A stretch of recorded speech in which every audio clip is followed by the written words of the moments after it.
There's danger in there. Not very high, but it isn't very low either.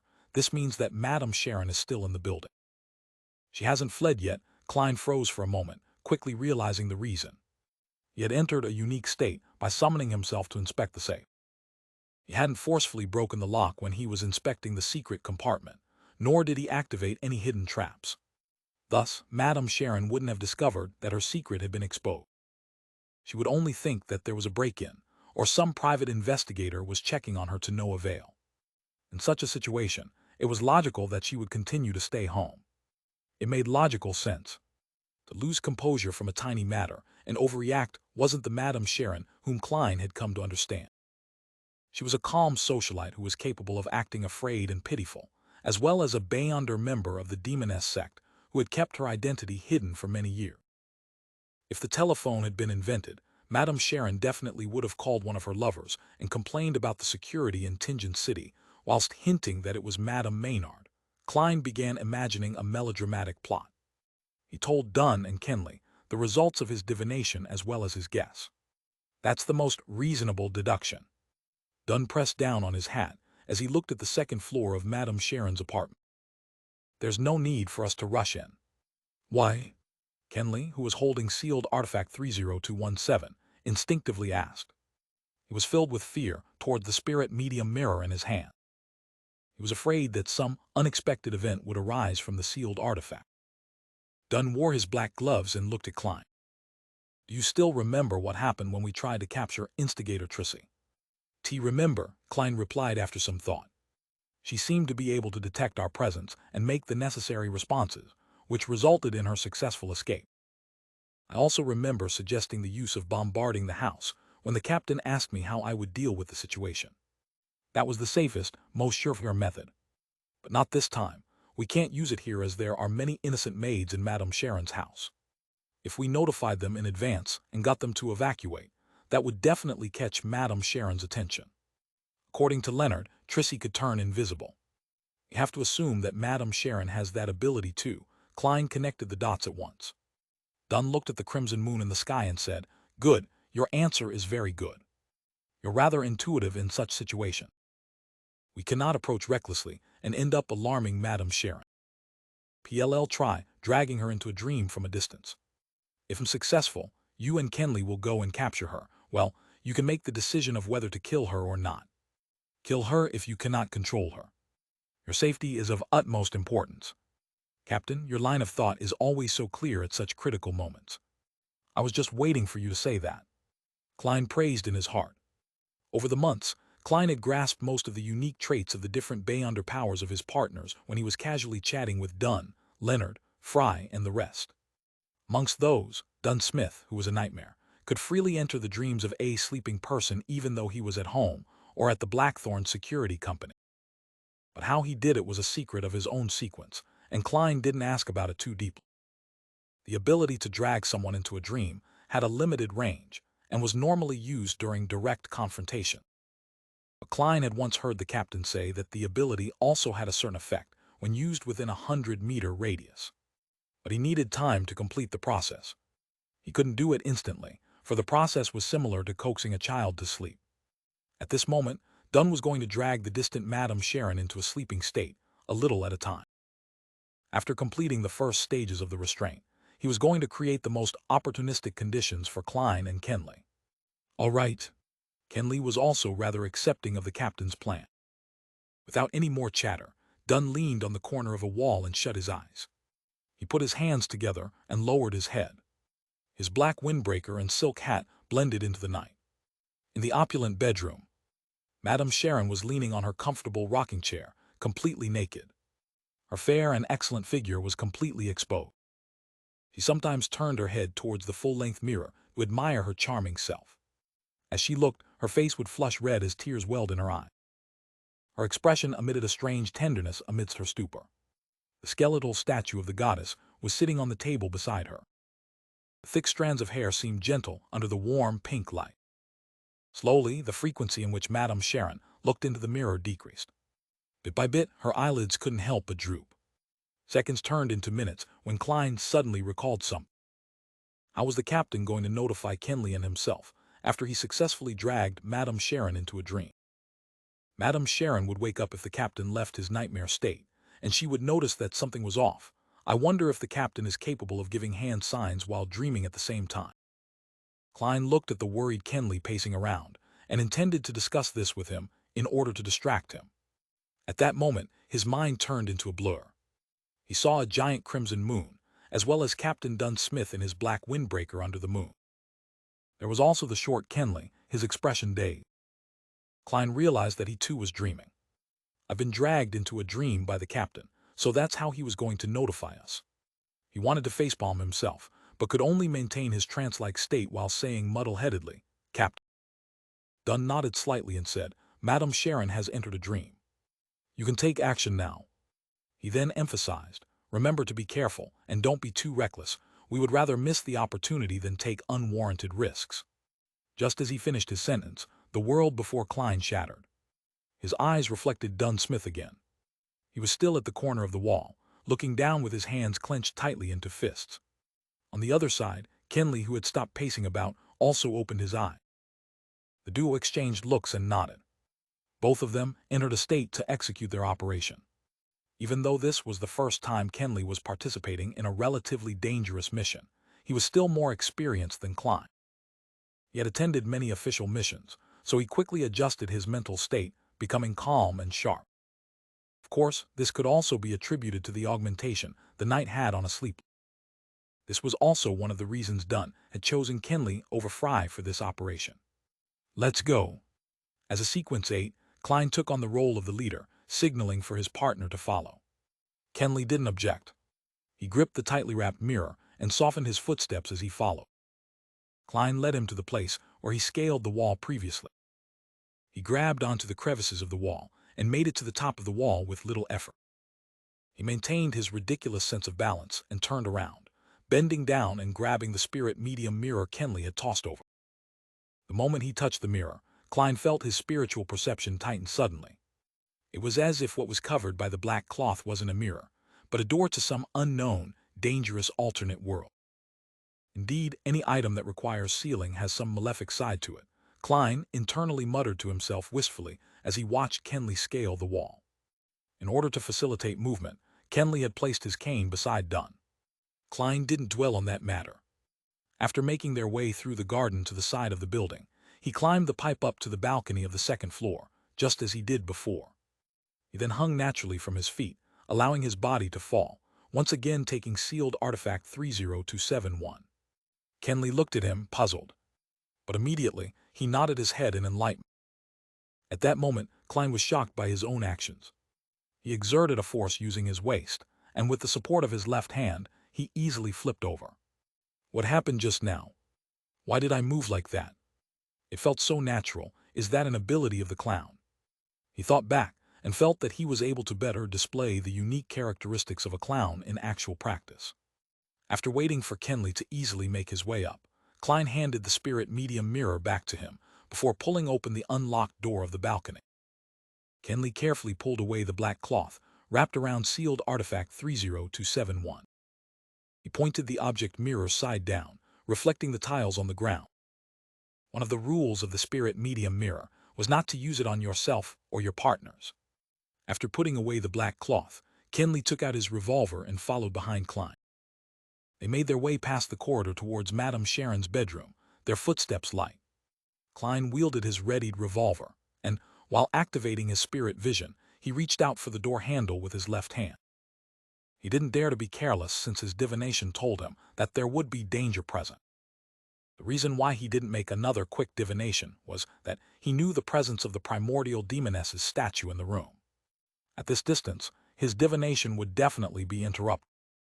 He knew that there was no way for him to get a clear answer without relying on the gray fog's obstruction. Furthermore, with Kenley beside him, there was no way for him to enter that mysterious space. After pushing open the door, what entered Klein and Kenley's field of vision was the warm light from the gas lamp. Then they saw Madame Sharon slumped over her chair, as well as her alluring body. However, Madame Sharon wasn't asleep. She was reclined in her chair with a faint smile across her mouth, looking straight at her two visitors. Instinctively, Kenley flipped his palm and pointed the spirit medium mirror at Madame Sharon. Klein first froze, then exclaimed no. He clearly remembered that there was a full-length mirror on the other side of the chair. But it wasn't there now. The spirit medium mirror had locked onto Madame Sharon in just a second. But that image of Madame Sharon became blurry before turning into a full-length mirror. Kenley looked at himself in the mirror, and also sealed artifact 3-0271, reflecting his own image. A figure instantly appeared within the spirit medium mirror. It was an expressionless, sinister image of Kenley himself. Klein felt his limbs turn rigid, as if he had been entangled by invisible threads. An elegant figure appeared beside the full-length mirror. It was Madame Sharon, wearing a nightgown. She glanced at the two intruders and chuckled. TF, it wasn't for the fact that the statue happened to be beside me. I should be deep asleep now, waiting for you to wake me up with a kiss. At that moment, Klein suddenly shouted a simple term in ancient Hermes, crimson. He had no idea when he dug his left palm into his pocket.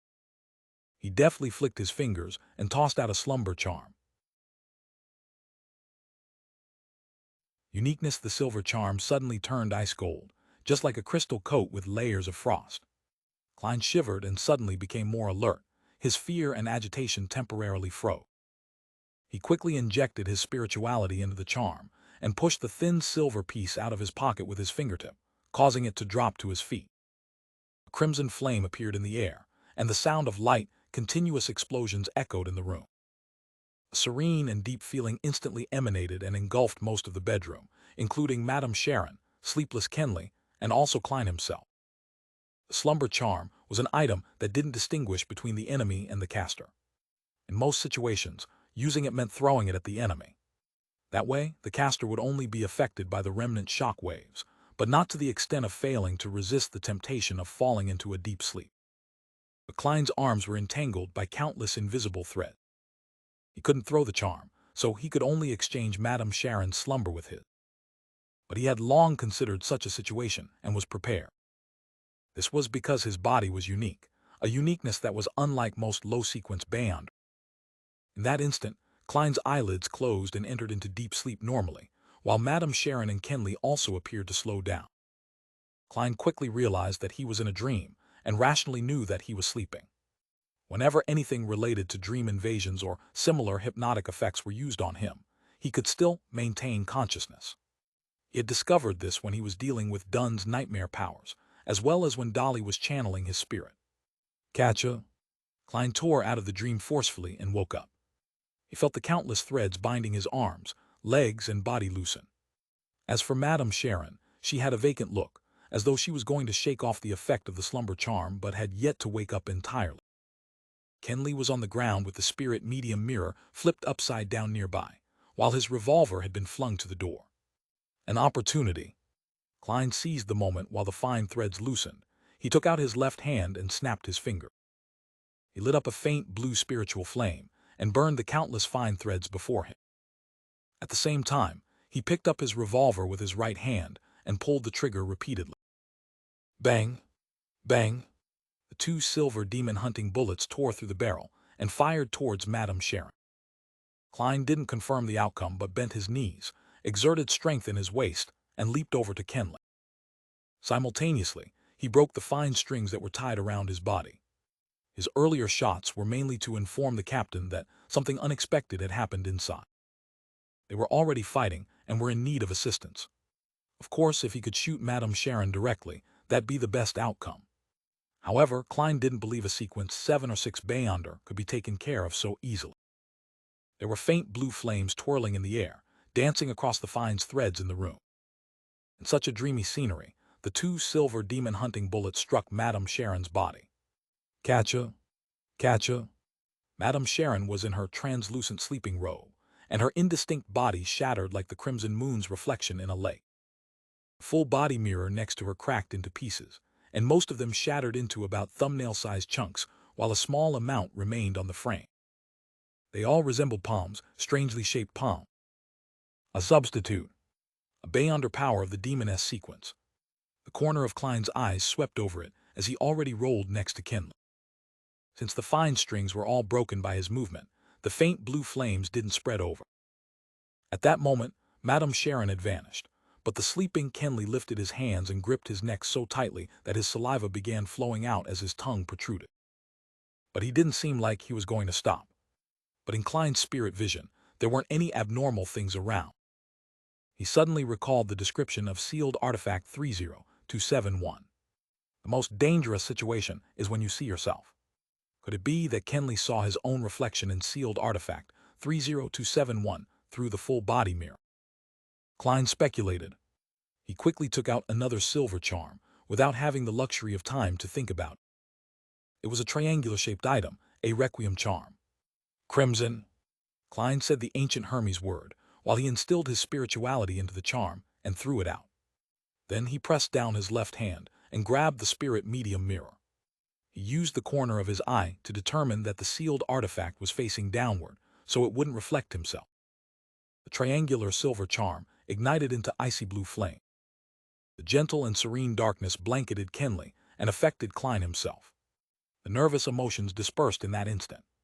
Kenley relaxed his hands on his throat, while Klein felt like he was standing before his oriel window at home, overlooking the quiet streets. His physical and mental state was at peace. That was exactly what Klein wanted. At that very moment, he entered an extremely serene state. He appeared to be the only person left in the entire world, with nothing else in existence. Within this sense of calmness, he suddenly had a gut feeling in his mind. Madame Sharon is about to attack my right waist. That was the foresight ability of a clown in battle. Without any hesitation, Klein lifted the spirit medium mirror and rolled to his left. Just as he moved, a dagger, burning in dark flames, pierced the spot where he had stood earlier. Madame Sharon's figure was outlined once again. As he rolled, Klein suddenly lifted the spirit medium mirror and pointed it at Madame Sharon. Besides saving his teammate, his main goal when he got close to Kenley was to pick up the sealed artifact. Otherwise, he didn't believe that anything good would come out of waiting for the captain's reinforcement while being next to Madame Sharon. A flaring sun charm could be used to fight against a Beyonder, but the effect wouldn't be as significant as if it was used against a dead spirit. Plus, the other person wouldn't just stand there and wait for him to use a charm. If it really didn't work, Klein could only take the risk and use Azek's copper whistle. Regarding how he would explain it, he would think about it after he managed to stay alive. However, things developed better than Klein had predicted. Madame Sharon opted for assassination. She didn't interrupt his use of the requiem charm and the spirit medium mirror. Therefore, Klein had instantly formulated a simple plan. He didn't avoid the repercussions of the requiem charm, but relied on it to enhance his foresight ability as a clown. Then he seized the opportunity to dodge the attack, while he used the spirit medium mirror to reflect the enemy. When Madame Sharon missed her strike, she immediately wanted to chase after her agile opponent who was rolling away. She suddenly saw a mirror with 3 cracks. The surface of the mirror rippled, and a woman's figure appeared. Her hair was black and thick, hanging low and blocking her face. Klein's left hand shook, and the spirit medium mirror glided on the carpet for a dozen centimeters with the front facing upward. A pale hand extended out of the mirror, and a woman in a white bedsheet-like dress climbed out of the mirror quickly and pounced at Madame Sharon. Madame Sharon's expression became gloomy. There was a layer of darkness above her innocent brown eye. Her surroundings ignited with 7 black flames. With a swoosh, a black flame flew out and hit the woman in the white dress. Whoosh! The woman caught on fire and wailed in pain. Very soon, she vanished into thin air. Sue! Sue! Sue! The black flames flew at Klein one after another like bullets. Klein's pupils constricted as he quickly rolled away. He didn't dare stay in that spot. However, his action of rolling gradually became slower, because there seemed to be fine threads entangling him again. They slowed him down and affected his motion. It seemed like the nemesis of the clown's combat ability. The black flames flew past Klein's face and fell onto Madame Sharon's bed. However, it didn't burn, seemingly effective on items with life or spirituality. Klein had yet to feel rejoice over his successful dodge when another premonition flashed through his head. He twisted his spine and changed his forward flip into a side roll. A transparent ice crystal suddenly appeared like a spear and stabbed into the carpet where Klein had originally intended to land. The white frost expanded and struck Klein, whose actions were affected by the fine thread. He suddenly shivered and his body became stiff. Although he could still move, he was much slower.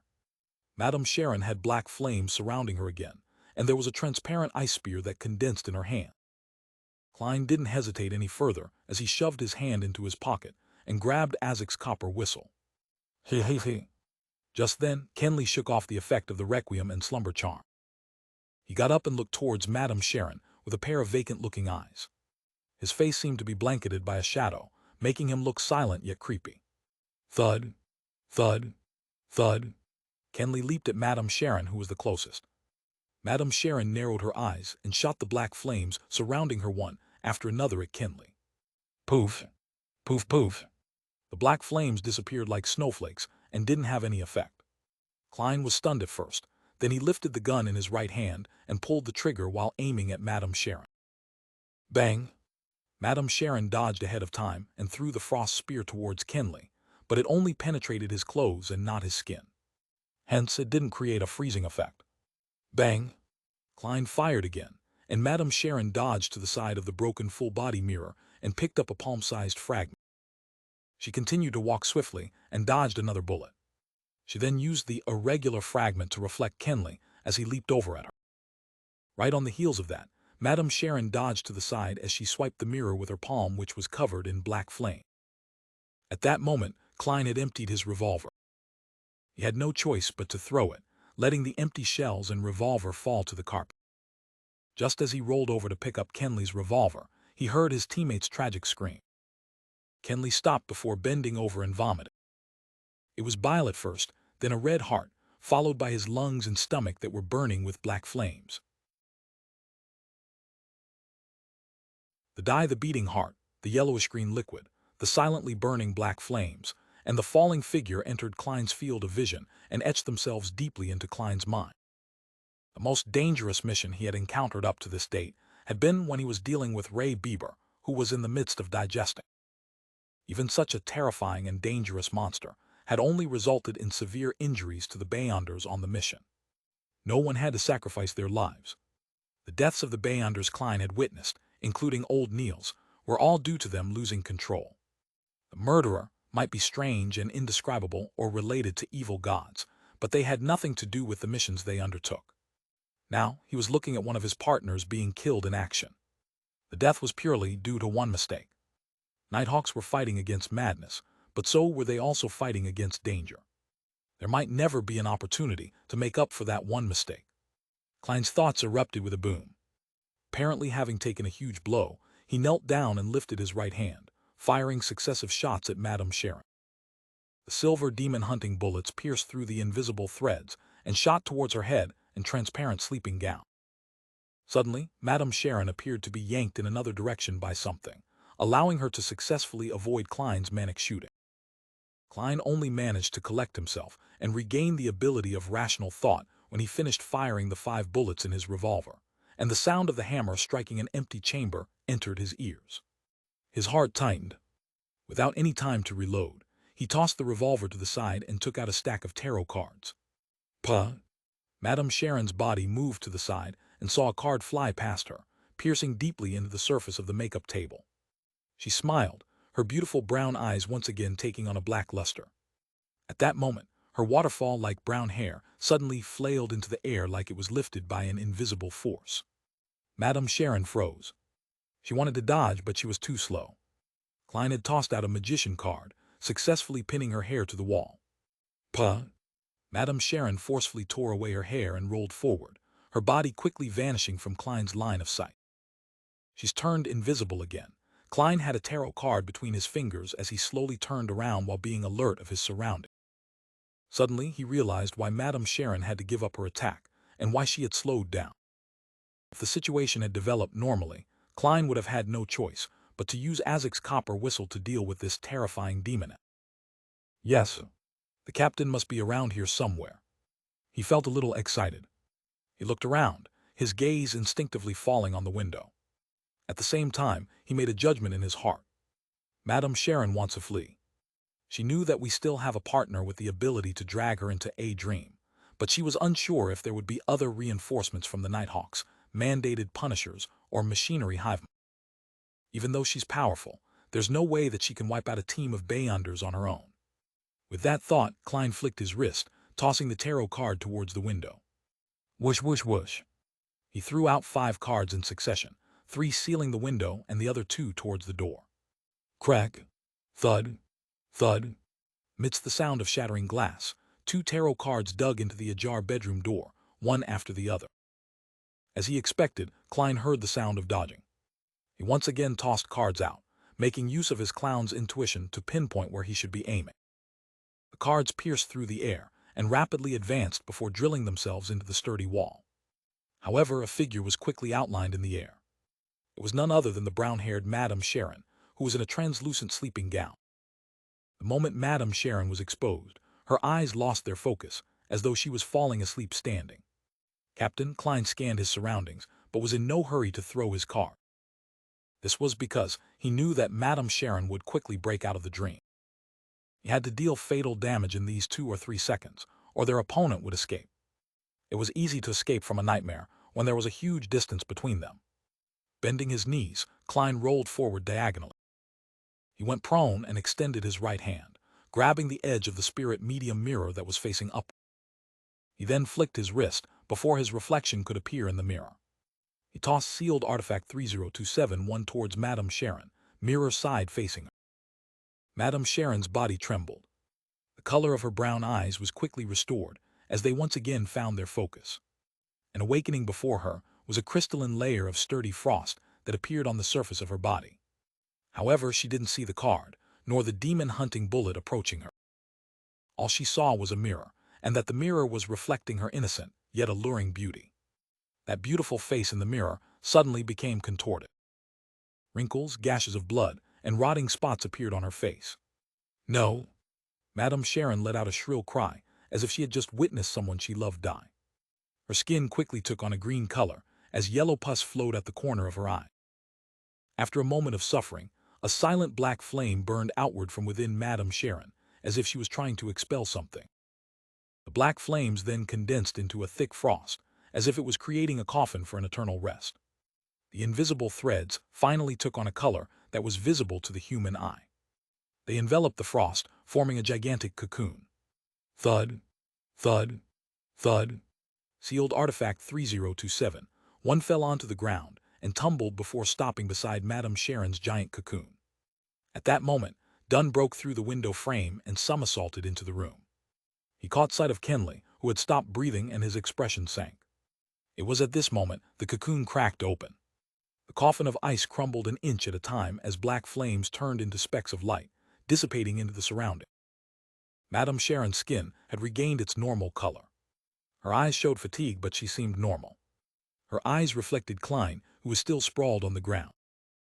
She also saw Dunn Smith, his finger pressed on his glabella with his eyes closed.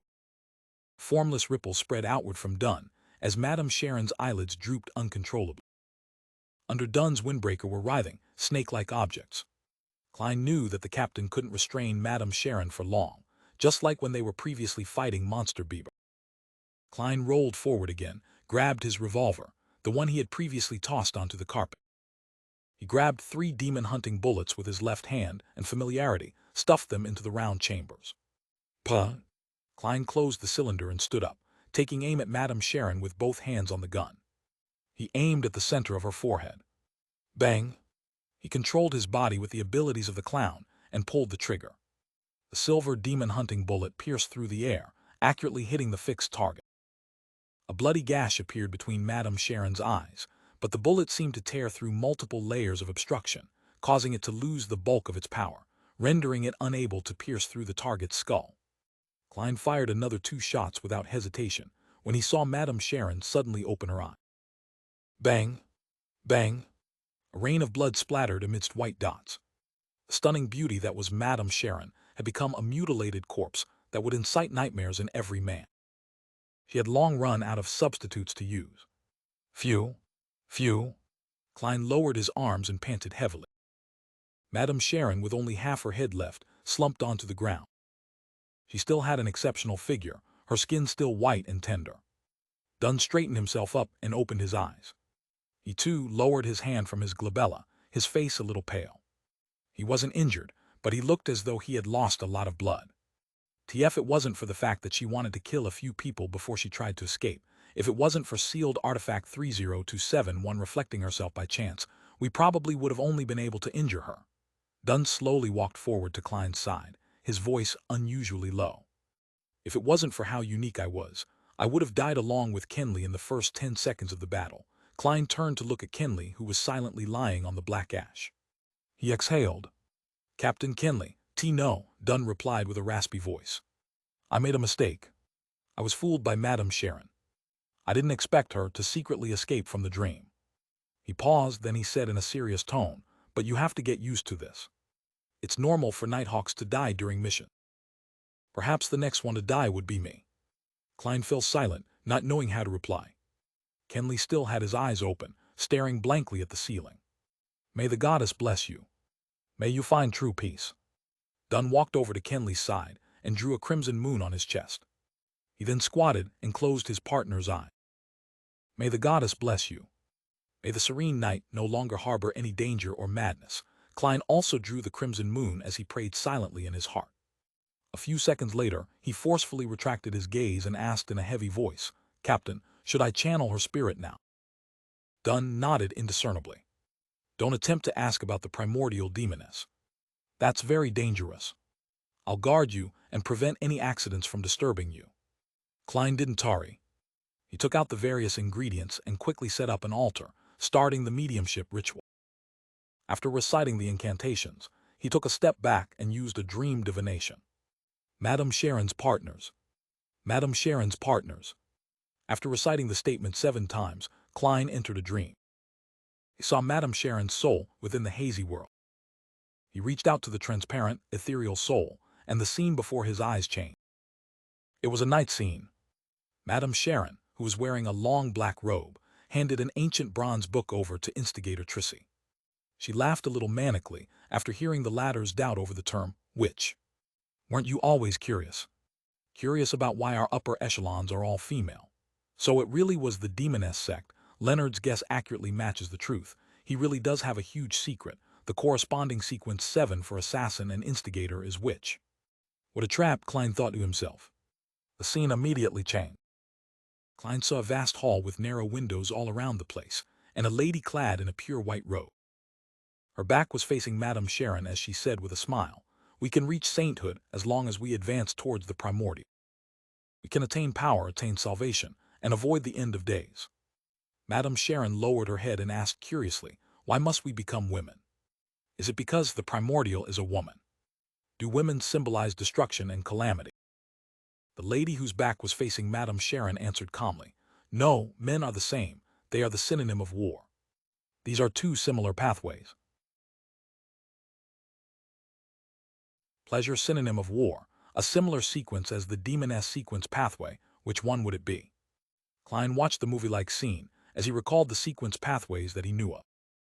As he was only an official Nighthawk, there was still a lot of information that he couldn't access. He was still in the dark about the names of the mid to high sequences and their corresponding traits. He only knew about the few that he had learned of from the eternal blazing sun, such as the Priest of Light and the Unshadowed, the God of Combat sequence pathway that he found out from the young man, Sun, such as Dawn Paladin, Guardian, and Demon Hunter, as well as Spirit Guide and Gatekeeper, which he found out from Dolly and Dunn. Hence, it was difficult for him to judge which sequence pathway would be a synonym of war. He could only eliminate them one by one, such as the God of Combat sequence pathway, which seemed more like individual battles rather than war. Klein thought about it and minimized the scope to 5 options.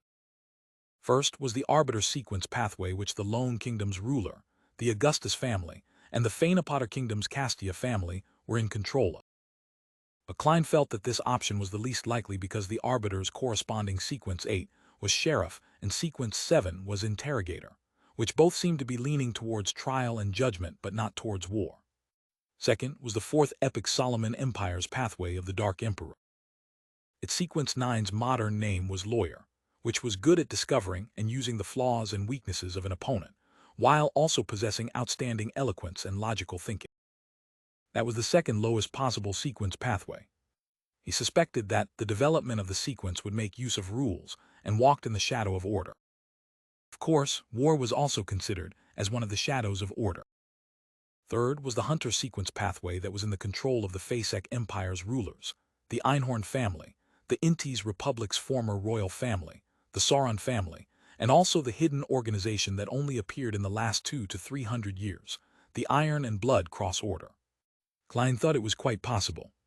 The Nighthawk's confidential information described hunters as excellent trackers, outstanding trap masters, and superb hunters. The corresponding Sequence 8 was Provoker, while Sequence 7 was Pyromaniac. Both were partially associated with massacre and war. Fourth was the ancient organization Blood Sanctify sect that worshipped demons.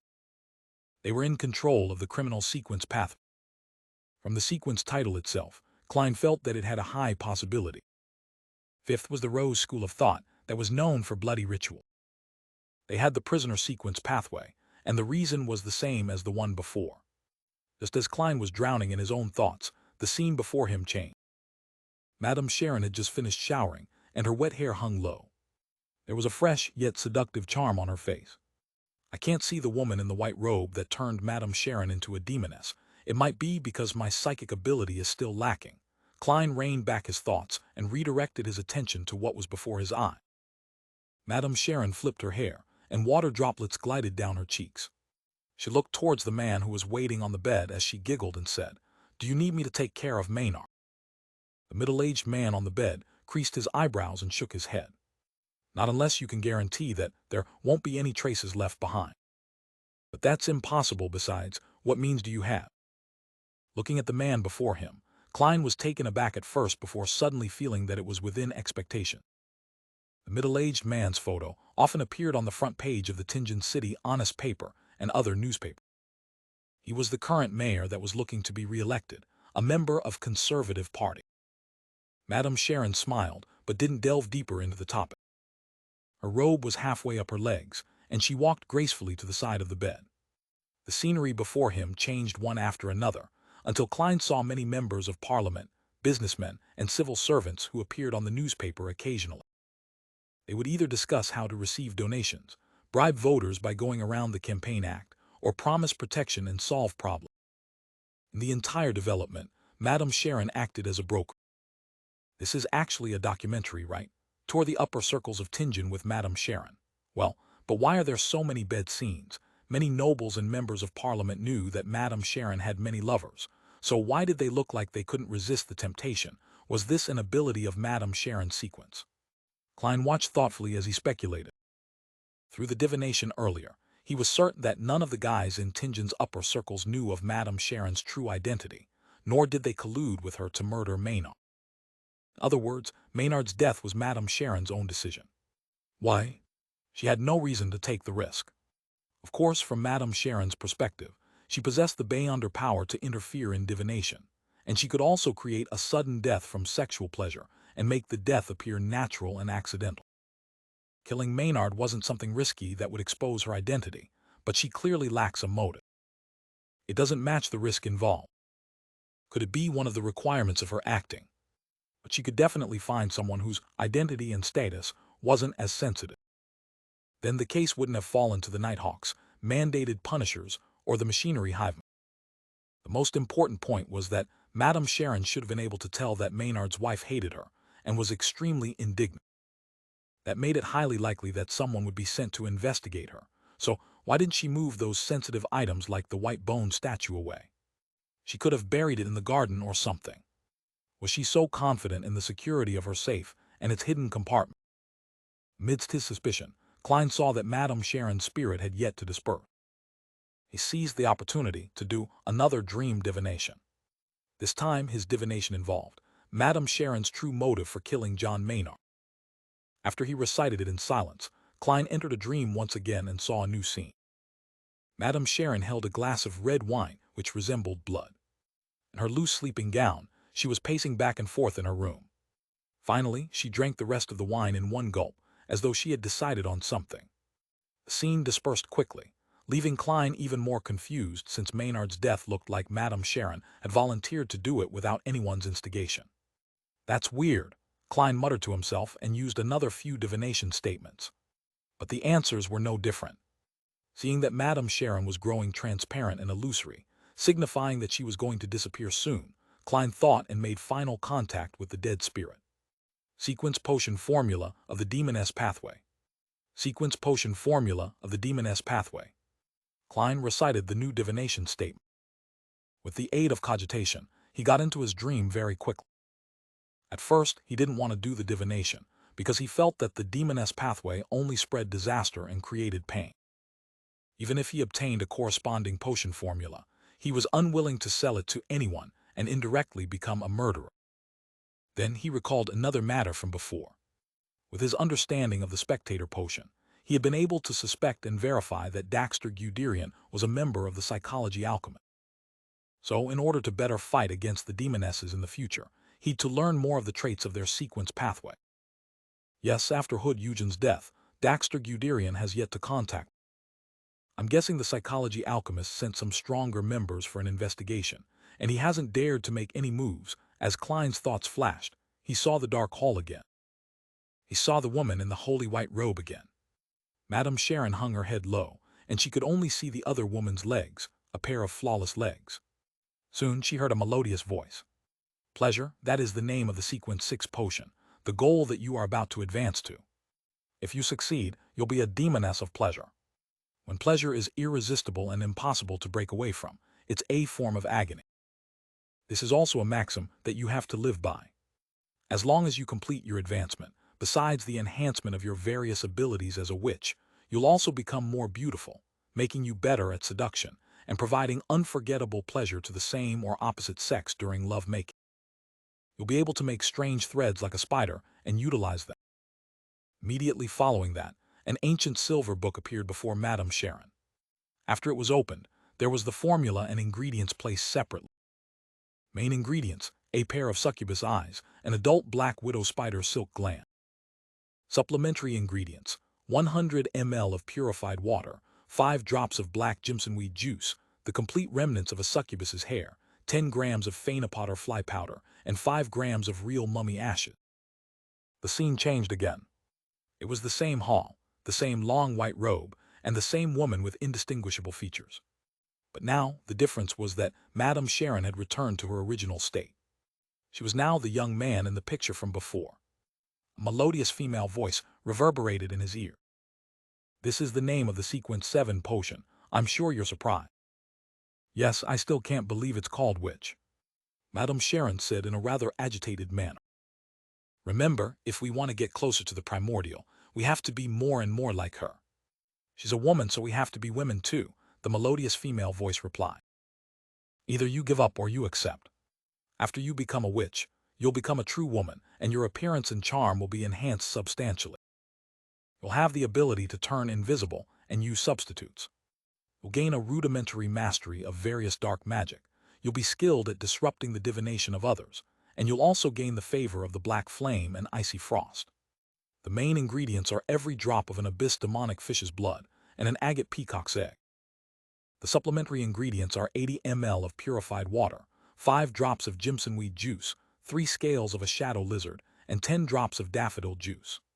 Scenes continued to play, one after another, and Klein saw the instigator and assassin formula and understood their corresponding traits. Just as he wanted to continue the divination, Madame Sharon's spirit dispersed completely. Klein stopped the ritual and returned to reality.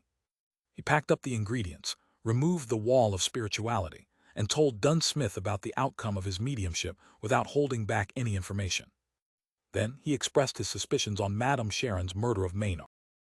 Pleasure doesn't require her to kill anyone of a higher rank or position in society. We need to investigate where Madame Sharon has been over the past few years and understand her origin. We need to look for the dark hall that you saw. Of course, this will need to be reported to the Holy Cathedral, and they can assign investigators accordingly. We can't leave Tingen as we wish. Dunn nodded slightly and looked around. He said, go to the first floor, check if those servants are still in deep sleep. If anyone is awake, bring them over and make them sign a confidentiality contract as per protocol. I'll be in charge of the second floor. He found a black cloth and covered the sealed artifact 30271. Upon hearing that, Klein suddenly understood why the intense battle hadn't brought the servants over. The captain had sent them into a deep sleep from the very beginning. Klein's body was still cold and stiff. He had to slow down and move forward in very, very light steps. When he passed the bedroom door, he extended his hand and pulled out the 2 tarot cards at the door. He wiped them and put them back into his pocket. After he left the room, he walked towards the stairway. After taking a few steps, he suddenly thought of a question. How would he make sure that the person was in a deep sleep? Check with divination one by one. That'd be troublesome. The captain is a nightmare. He should be an expert in this. I'll have to ask him if he has any fast and simple method. With this in mind, Klein turned around and walked towards the bedroom door, step by step, as he fought against the cold and stiffness in his body. Before he came close, he looked through the ajar door and saw the shattered pieces of the angled full-body mirror. There were still large shards of the mirror clinging to the frame, all the size of a palm. In the cracked mirror, Dunn Smith, in his black windbreaker, was kneeling beside Kenley's dead body, doing something. Suddenly, he lifted his head. His gray eyes were deep, and the corners of his lips were tainted with crimson blood. Crimson blood. Without thinking, Klein turned around, left the side of the door, and leaned his back against the wall. Klein held his breath with his back against the wall as he faced the darkness of the corridor. What's Captain doing? What's wrong with him? Was he drinking blood? Is this a sign of him losing control? Klein's mind was a mess, incapable of effective thought. Nearly 20 seconds later, Klein clenched his teeth. With the help of the control he had over his body as a clown, he silently made his way down the stair. Later, he then intentionally took heavier footsteps and made his way back to the door of Madame Sharon's bedroom. Klein looked in to see the captain wrapping sealed artifact 30271 with the black cloth. His expression was serious, his face clean. It was as though what Klein had seen just now was only an illusion. Glancing sideways, Klein saw nothing abnormal with Kenley's body. It was the same as it had been. He inhaled and asked, "Captain, how am I going to confirm if those servants are still asleep? I can't make an accurate judgment just based on spirit vision alone. They'll have various emotional reactions due to their dreams, which will be reflected in the color of their auras." Dunn Smith fiddled with the spirit medium mirror and was silent for a few seconds. He said with a raspy voice, "I'm sorry. I forgot about that. We made too many mistakes tonight. There's no need for you to check, I'll confirm it."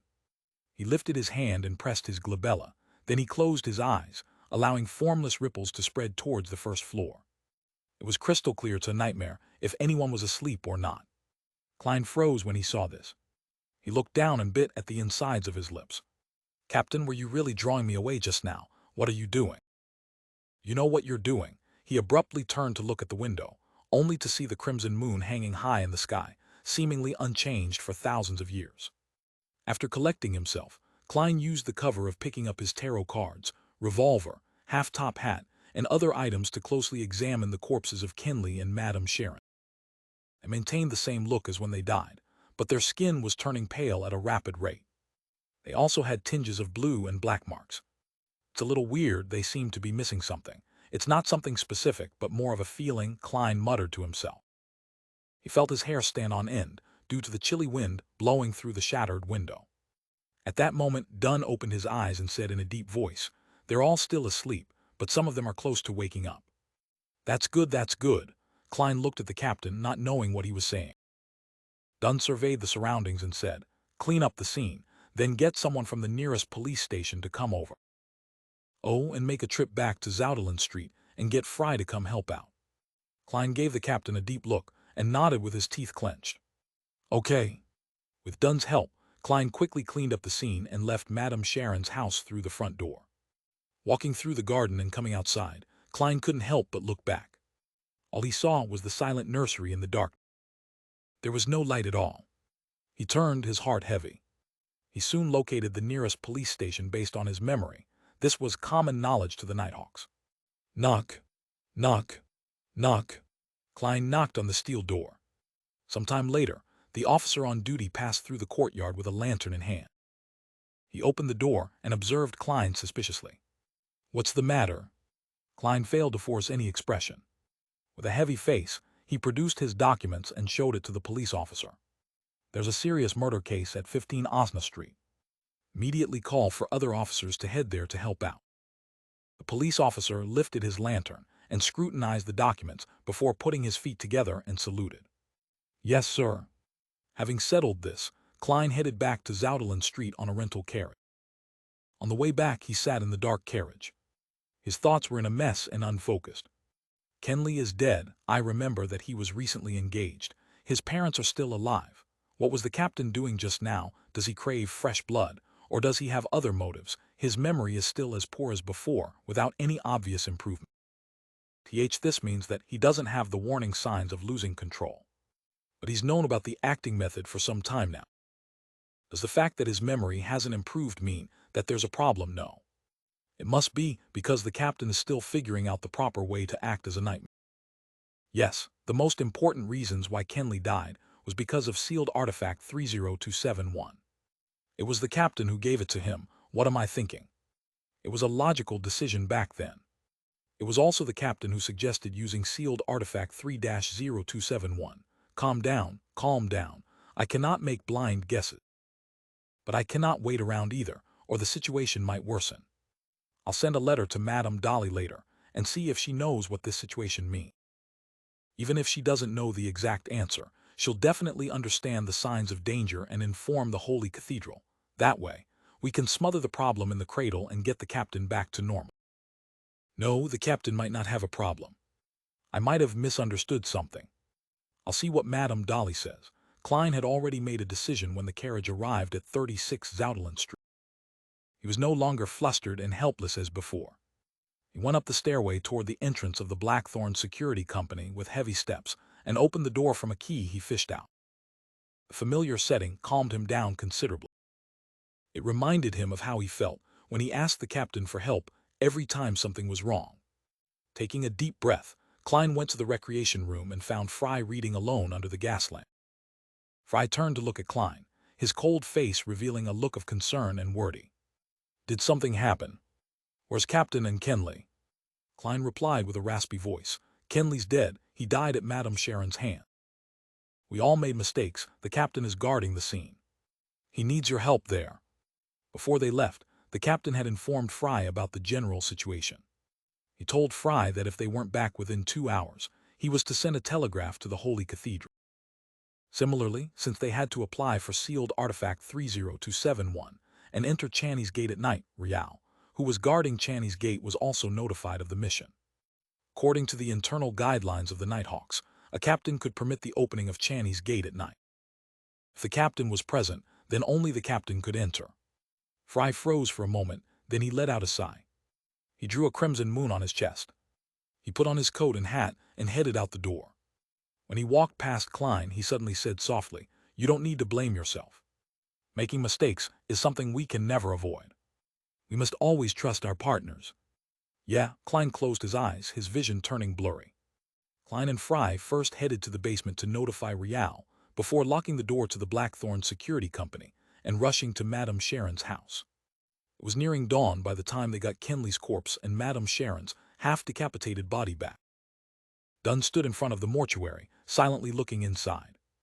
It was some time before he turned to Klein and said, "Go home first. You just experienced an intense battle. You must be exhausted." "All right." Klein didn't reject the suggestion. He puckered his lips and stole a glance at the captain before quietly leaving the Blackthorn Security Company. He took a carriage back to Daffodil Street.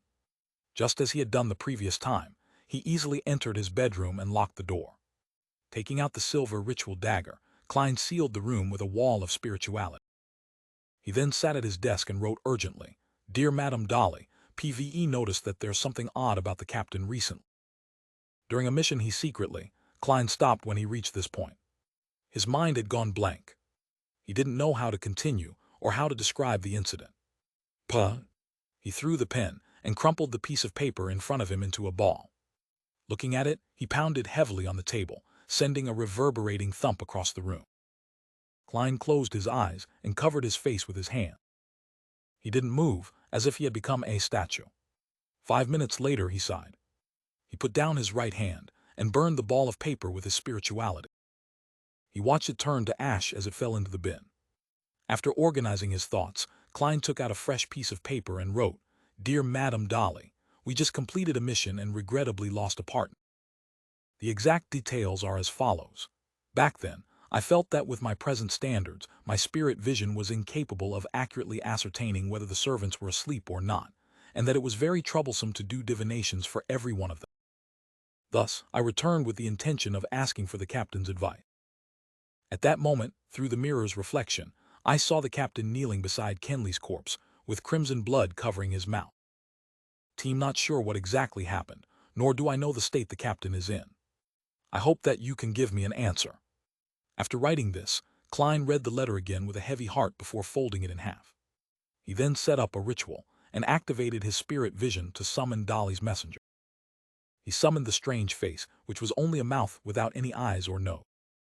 He saw the red tongue laced with irregular sharp teeth and 5 pale fingers on the tip of the tongue. Klein silently handed the letter over. When everything was restored back to normal again, he sat down and continued writing. This time he planned to ask Mr. Azek. On a recent mission, something strange happened to my superior. He sent me away and kneeled beside the corpse of a teammate. His mouth was covered in crimson blood. Have you encountered something like this in your memories before? How can I help my superior?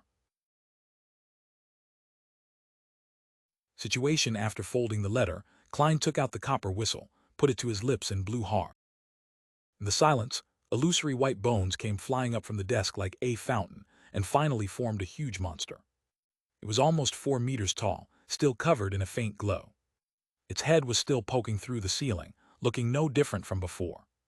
Klein flicked his wrist and threw the letter. The white bone monster caught the letter and gripped it tight. Klein blew the copper whistle again and saw the messenger break into illusory white bones and fall like rain before vanishing through the surface of the desk.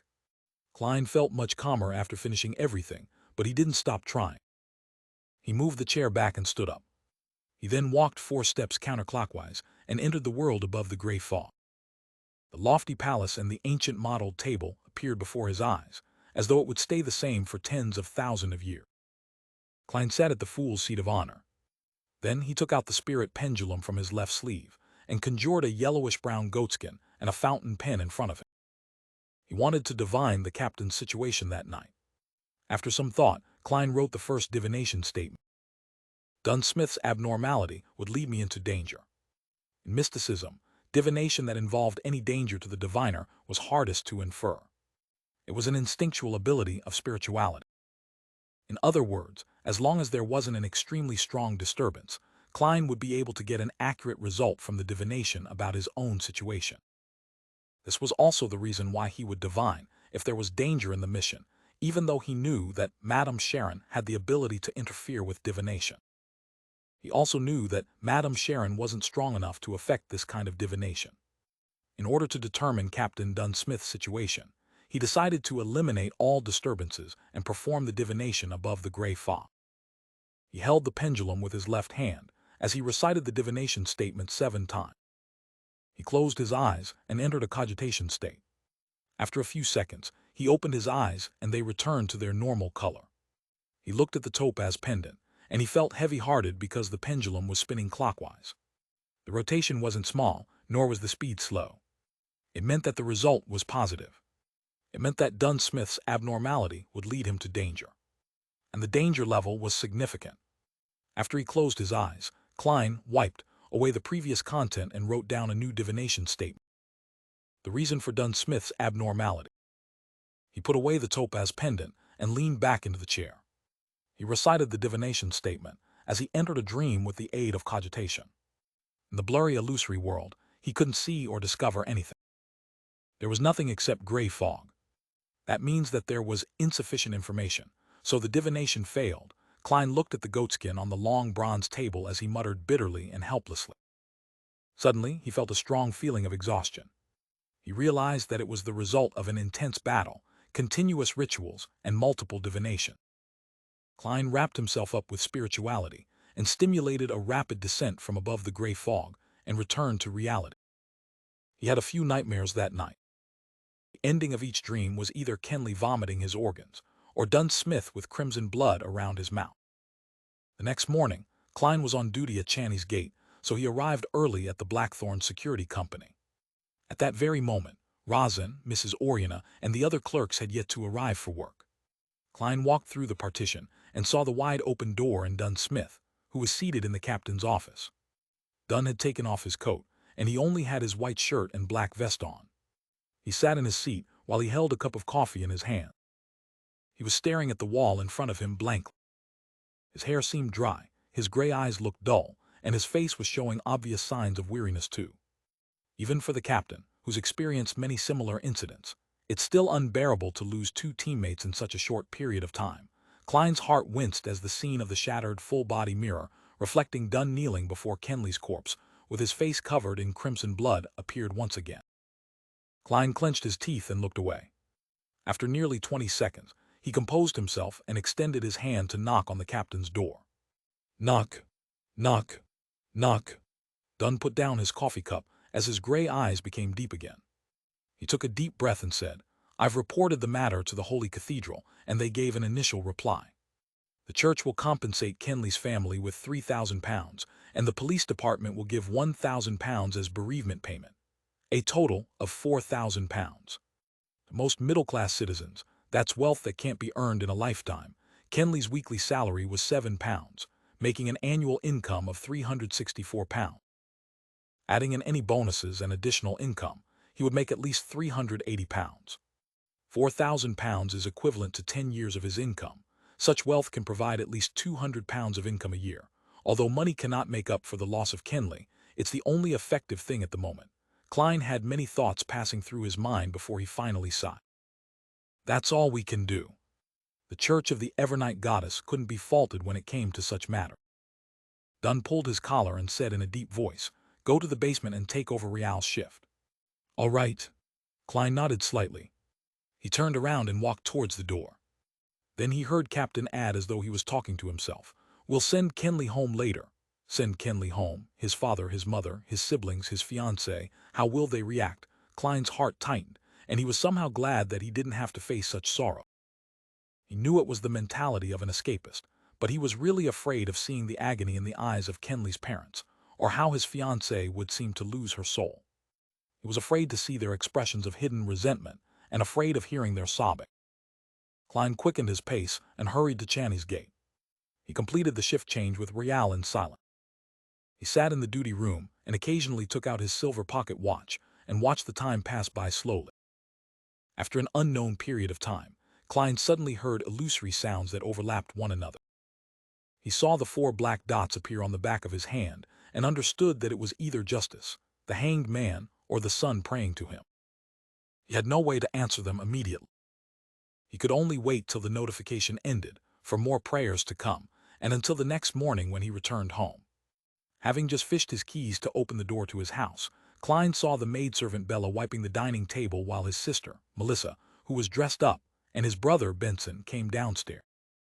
"Didn't you just go to Mass last week?" Klein asked curiously.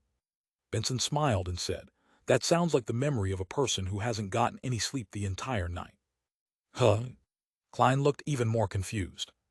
"Today is the first day that the Return of the Count will be releasing tickets for sale," Melissa explained. Klein smacked his forehead and took off his hat. "I've been too busy recently. I totally forgot about it. Especially these past 3 days," he added with a sigh. Melissa looked at him with concern and said, "Your breakfast is in the kitchen. Eat it and get some sleep. Benson and I thought that since we're going out, we might as well drop by St. Selena Cathedral to have Mass." "All right." Klein waved and bade his brother and sister farewell. He had a simple breakfast and returned to his bedroom. After he did the preparatory work, he took 4 steps counterclockwise and entered the world above the gray fog. He saw that Justice and the hanged man's corresponding crimson stars were burgeoning and shrinking faint. He extended his right hand and emanated his spirituality. Then blurry images formed before Klein's eye. Miss Justice's prayer sounded in his ears. Pray for you to listen. Because of the Kalangos incident, my father hired a Beyonder to protect me. There are also others who are watching over me secretly. It wasn't easy for me to finally find an opportunity to pray to you. I would like to apply for leave from the gathering next week. I believe this will pass soon." Klein subconsciously glanced at the blurry image. The image was filled with fog, and there seemed to be a huge bathtub with rippling water. Miss Justice was wrapped in a bath towel. He retracted his gaze and started listening to the hanged man's prayer. His description was different from Justice's, but he was making the same request. He too needed to ask for leave, due to the aftermath of Kalangos' death. Klein nodded slightly and responded to their prayers respectively. TM aware. Then he sent a message to the Sun's Crimson Star. The upcoming gathering will be cancelled temporarily. City of Silver. Derek Berg was paying attention in the training field. The sky above his head was still dark, with occasional flashes of lightning that lit up the sky. Suddenly, his vision went blurry before he saw the thick fog and the ancient palace that looked like the home of a giant. He also saw Mr. Fool, who sat in the depths of the gray fog. The upcoming gathering will be cancelled temporarily. His voice reverberated, but the view before Derek had already returned to normal. He wasn't shocked at such a magical incident, because Mr. Fool contacted him in this manner to remind him before every gathering. Derek looked up at the woman in front of him subconsciously, a member of the City of Silver's 6-member council, Shepard Lloydia. This terrifying expert kept switching between a smile and being aloof. She told every young man at the training field that they would join the patrolling troops soon and rid the dark monsters in the vicinity. That wouldn't be training anymore. Elder Lloydia didn't notice anything strange. She seems to be getting weirder. Is it because there's a high-sequence Beyonder's evil spirit among the souls that she grazes? Derek thought. Klein returned to his bedroom, threw himself into bed, and quickly fell asleep. He dreamed about what had happened these past few days. Suddenly, he felt like he was being shaken by someone, and he suddenly woke up. Klein opened eyes and saw a gigantic white bone hand. The hand paused and threw the letter on the bed. Then it vanished into thin air. Mr. Isaac's reply, Klein grabbed the letter full of hope. Klein opened the letter, feeling both expectant and nervous before he began reading Isaac's reply. Thought about a few possibilities regarding the scenario you described, and I remembered a few things about vampires and mutants. Natural vampires were already on the brink of extinction before the dragons and giants bowed out of the stage of world history. Later on, they might occasionally be discovered. The vampires we usually talk about, as well as those mentioned in folklore, are more similar to Beyonders.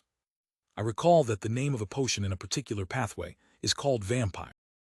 If your superior is now in a half-insane state, then it's very likely that he mistakenly consumed such a potion. The result of mixing two potions from different pathways makes a half-insane state a certainty. Yes, I vaguely remember the pathway of the Evernight, which is also the sleepless pathway as you know it, can be interchanged at high sequences with the pathway of death and the pathway of giants. But it doesn't include the vampire pathway. Of course, we cannot rule out the possibility that your superior might have accepted it willingly. After all, vampires have a long life, an exceptional constitution, and excellent looks. When compared with these benefits, accepting a state of half-insanity is reasonable. Klein froze when he read the letter. He didn't expect Mr. Isaac to provide him with this much information. The death pathway is also known as the corpse collector pathway. It can be interchanged at high sequences with the sleepless pathway. I knew about this from Emperor Rosel's diary. To think that it can also be interchanged with the giant pathway after sequence 4. The giant pathway is the one that the City of Silver possesses, which is also the present-day god of combat pathway. I've always suspected that Giant King Olmir was the ancient god of combat. Yes, Emperor Rosel's diary described the Church of the Evernight Goddess and the Church of the God of Combat as mortal enemies.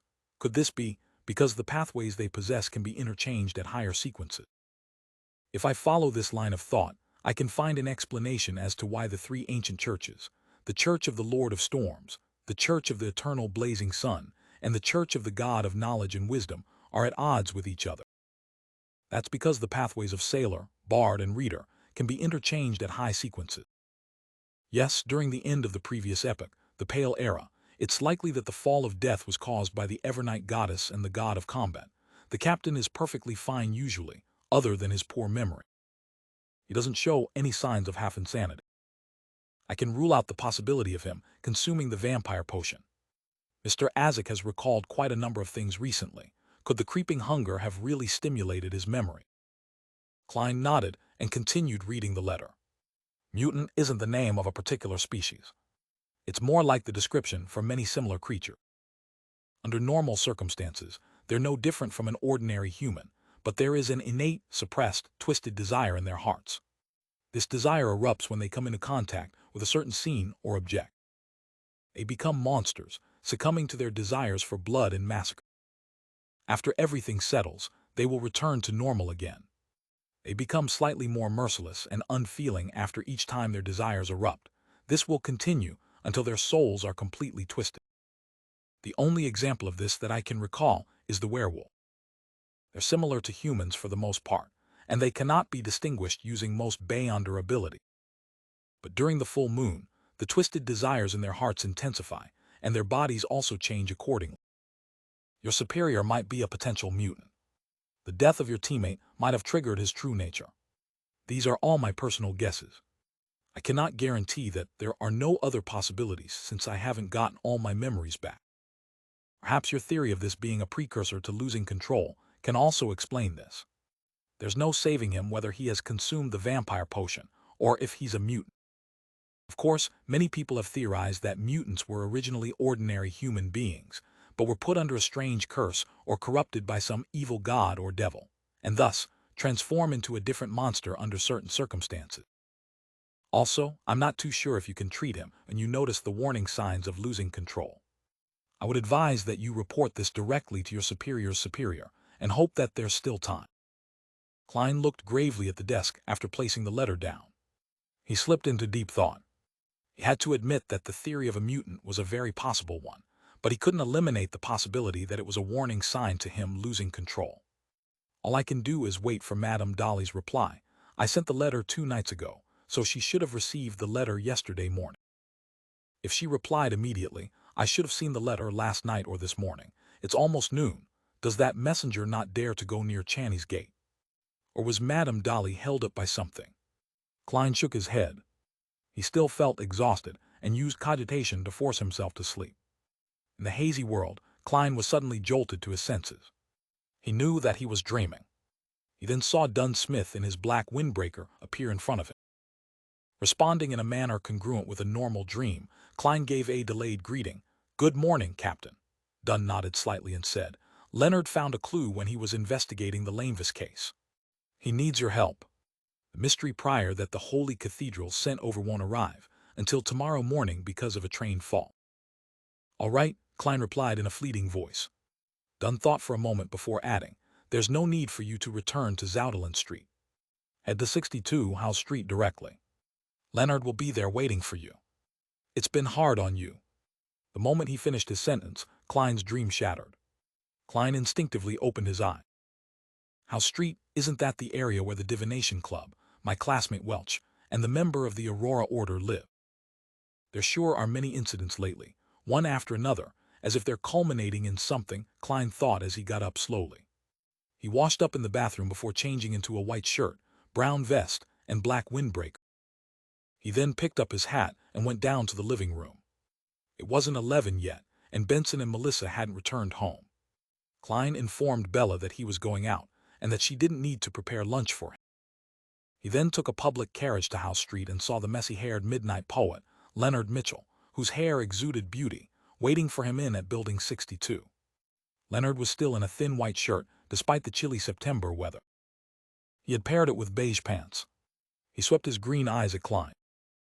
This might be the building rented by Lanevis under a false name. "How did you figure it out?" Klein asked out of curiosity. Leonard pointed to his head. "Since you found a clue from Hood Eugen, and suspected that Lanevis was likely connected to that member of the Aurora Order, the cloth merchant Sirius Arapes, I had to change my line of thinking after my normal investigations revealed nothing. I started investigating the Aurora Order. The previous report told me that Sirius had interactions with many of the residents on Howe Street, so I searched every one of them and found a problem with this one." "What problem?" Klein asked. Leonard raised his brows. "An obvious problem. The guest here appears very rarely. He claimed to be going to the southern continent to do business after Hannah's Vincent's death and never return. His records are very realistic, and the police didn't discover anything. This could only be a coincidence." Klein creased his brows. "Of course a coincidence. But when I showed the residents around here Lanevis's picture, an old man felt that he looked similar to the resident at number 62, other than his different glasses." Leonard took out a black and white photograph from his pocket. "Why didn't you say so earlier?" Klein lampooned inwardly. He entered 62 House Street with Leonard, and at Leonard's request, he started to divine if there were any hidden compartments or secret chamber. The result was yes. The secret chamber or hidden compartment in this building. Klein wrote down another divination statement. He took a seat on the sofa and closed his eyes as he recited the statement. 7 times later, he entered a dream. His vision was blurry. In the blurry world, Klein saw a wooden bookshelf. He saw rows upon rows of books. He saw that one of the books had been taken away. He saw the wooden surface beside the book open, revealing a hidden compartment. The scene quickly disappeared as Klein opened his eyes and told Leonard, in the study. Klein wound the topaz pendulum around his wrist and followed Leonard into the study. He saw the wooden bookshelf he had seen in his dream. Pull out that book. The place it's covering has a hidden compartment. Klein pointed at the book nearest to the side. So it's here. I couldn't find anything when I searched the place, and I had no choice but to return to Zoutelen Street to request for help, Leonard grumbled as he walked over. He pulled out the book Klein had pointed out. After searching the area, he finally found the mechanism to open the hidden compartment. A letter lay silently in the hidden compartment. A letter? Lanvis hid a letter here. Klein found it extremely strange. After he divined to see if there was anything dangerous within the letter and received a negative answer, Leonard picked up the letter and opened the unmarked envelope. Leonard pulled out the letter within and unfolded it. Klein leaned forward to get a look of its contents. All he saw were the first few paragraphs of the letter. Ha, congratulations. Congratulations on finally finding this letter. This means that you're not too stupid nor too slow. You qualify to take part in this game of life and death that I've designed. Child laborers that die before their time. Factory workers who seldom live past 10 years after entering the factory because of their working condition. Female workers who risk severe illnesses for a meager salary. I see boundless resentment surrounding every factory, turning the surroundings oppressive and gloomy. This is the worst of times, and also the best of time. Our game shall take place under such a setting. Fools, prepare yourselves. I'm going to issue you a hint. Klein and Leonard lifted their gaze from the letter and exchanged glances. They muttered, he's crazy, right? Lanvis is secretly a lunatic.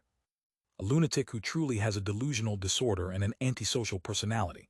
Klein thought and felt a tug at his heartstrings. He quickly redirected his gaze to the letter. Ladies and gentlemen, the hint is that I've placed a bomb in Tingen, a bomb that will grow stronger over time. Seek it and finish it before it explodes. If you lose the game, there will be a boom, and the entire city of Tingen will be reduced to a ruin. Trust me, I'm not lying at all about this. Lanvis, who enjoys giving his friends pleasant surprises. A bomb. Klein looked at Leonard and muttered to himself, perplexed.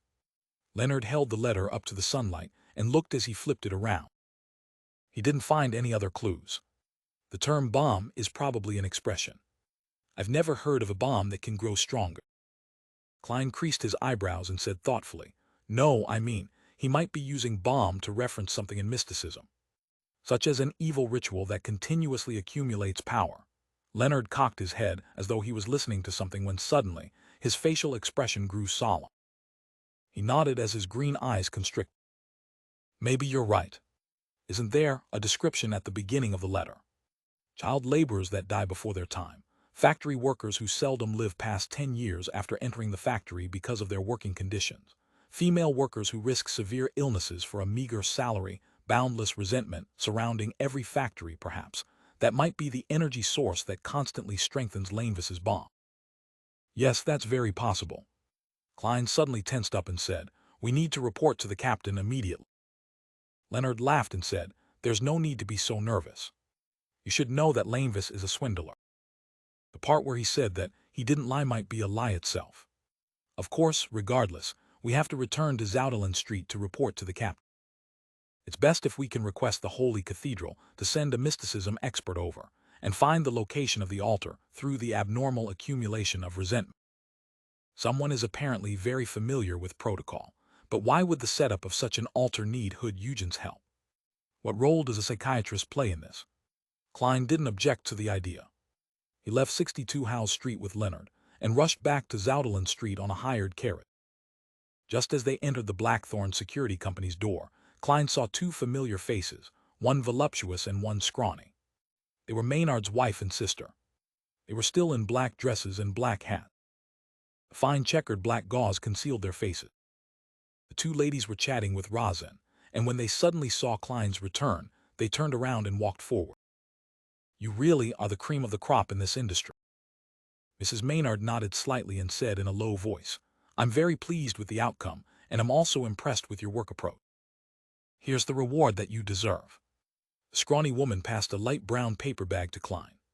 It was filled with thick stacks of cash. There were 10-pound notes, 5-pound notes, 1-pound notes, and also 5 solely and 1 solely.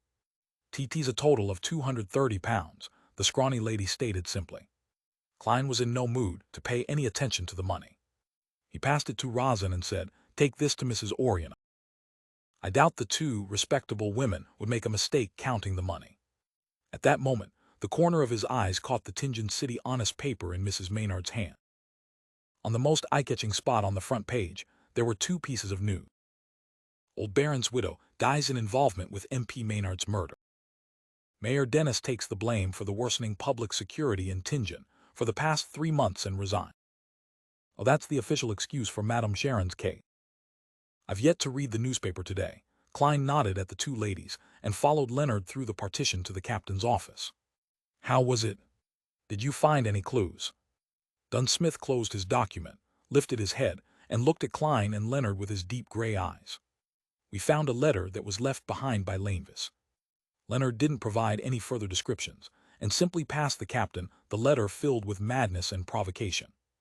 Dunn opened the letter and scanned through it quickly. He rubbed his temples as he said, "He really is a lunatic. He's only a sequence 8, sequence 7 at most." Klein agreed from the bottom of his heart. Lanevis is a dangerous figure who can damage the stability of social order. Even though he's weak, we can't belittle him. Then he told Captain about his and Leonard's assumption. Dunn touched his receding hairline as he said, "That was my thought as well.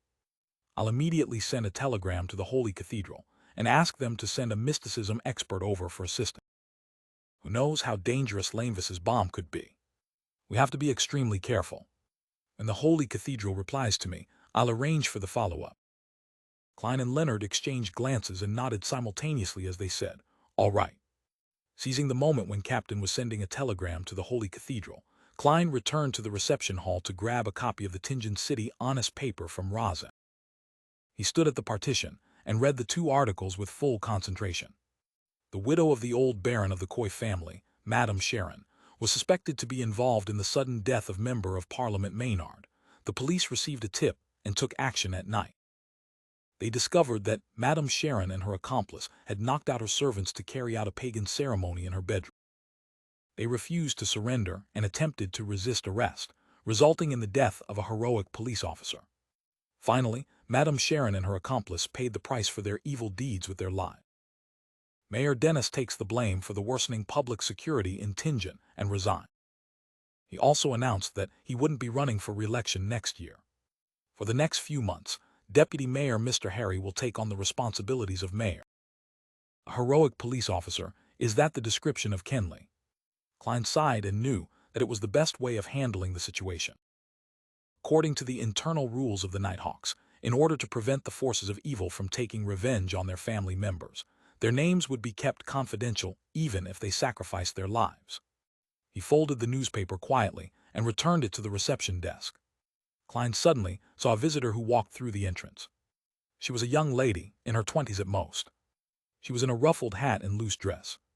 She had lovely facial features, blonde hair, green eyes, and also a depressed yet silent temperament. She was quite a beauty. The most eye-catching thing about her was her stomach that bulged out. She looked like she was more than 7 months pregnant.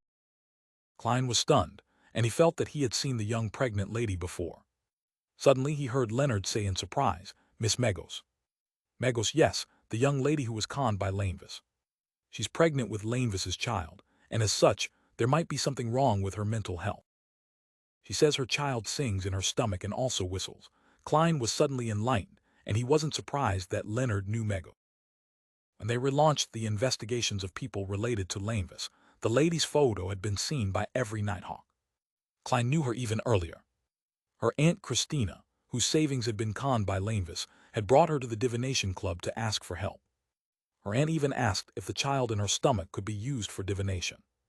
Then, as Megos heard Leonard's voice, she looked over at the both of them vacantly and replied politely, "Hello. Miss Megos, what brings you here to the Blackthorn Security Company?